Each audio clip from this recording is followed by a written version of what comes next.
Dako naman po tayo sa good news, sa magmamanifest ng good weather. At tayong lahat yan dahil yung mga babiyahe, kinakailangan po yan. Ano po? Alamin natin ngayon ang magiging lagay ng panahon ngayong Huwebes. Andre, Huwebes pa lang ha? Okay. Straight from our weather, Tito, na laging may panahon para sa'yo. Tito Alvin, good morning at blooming ka na naman. Kamusta ba ang weather natin today?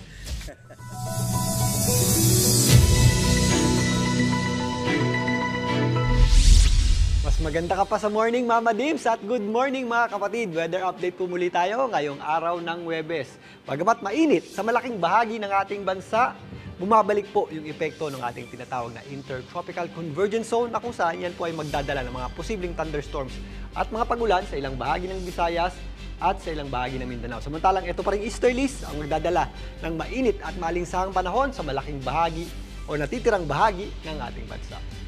Dahil pa rin sa ating Intertropical Convergence Zone, asahan po natin ang mga possible thunderstorms at mga pag-ulan dito po sa ilang bahagi ng Mindanao, particularly ito pong mga ibabang bahagi nito, kasama po dyan ng Sorsogon, Basilan, Sulu, Tawi-Tawi, maging dito sa rehiyon ng Caraga, kasama na rin po dyan ang ilang bahagi ng Davao Region. Magiging mainit naman at malinsangan ang natitirang bahagi ng Mindanao, pero again, posible pa rin po yung ating mga thunderstorms sa dakong hapon at gabi. Magpapatuloy po ang epekto nitong ating Intertropical Convergence Zone in the next 2 to 3 days. Kaya mag-ingat po tayo sa mga posibleng epekto ng mga pag-ulan nito, gaya ng mga pagbaha at mga pagguho ng lupa, lalong-lalo na po doon sa mga areas na malalapit sa bundok. Samantalang magiging mainit at malinsangan din ang panahon natin sa malaking bahagi ng Visayas, kasama na po dyan ang area ng Palawan. Pero possible din yung ating mga scattered o kalat-kalat na pag-ulan at mga thunderstorms dito po sa eastern section ng Visayas, kasama po dyan ang area ng Samar at Leyte, maging dito sa may Bohol. Dulot na rin yan ng ating tinatawag na Intertropical Convergence Zone. Mananatili namang mainit at malinsang panahon ang ating aasahan sa malaking bahagi na po yan ng Luzon dahil nga doon sa ating tinatawag na easterlies. Usually yung ating mga may init o matataas na heat index ay naitatala dito po sa mga areas na nasa pagitan ng bundok.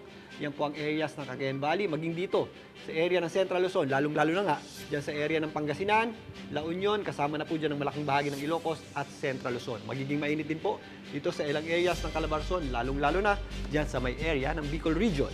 Para naman dito sa Metro Manila, sa mga lalabas ng bahay, pagandaan pa rin po natin ang matinding init ng panahon sa tanghali. Yung ating mataas na temperatura ay posibleng umabot sa hanggang 35 degrees Celsius at mas mainit pa po dyan yung ating tinatawag na heat index. Sa dakong hapon, mas nagiging maulap ang panahon natin at minsan medyo breezy naman yung ating condition at nababawasan yung init ng panahon. Pero again, uminom po tayo ng sapat na dami ng tubig at umiwas sa direktang init ng araw.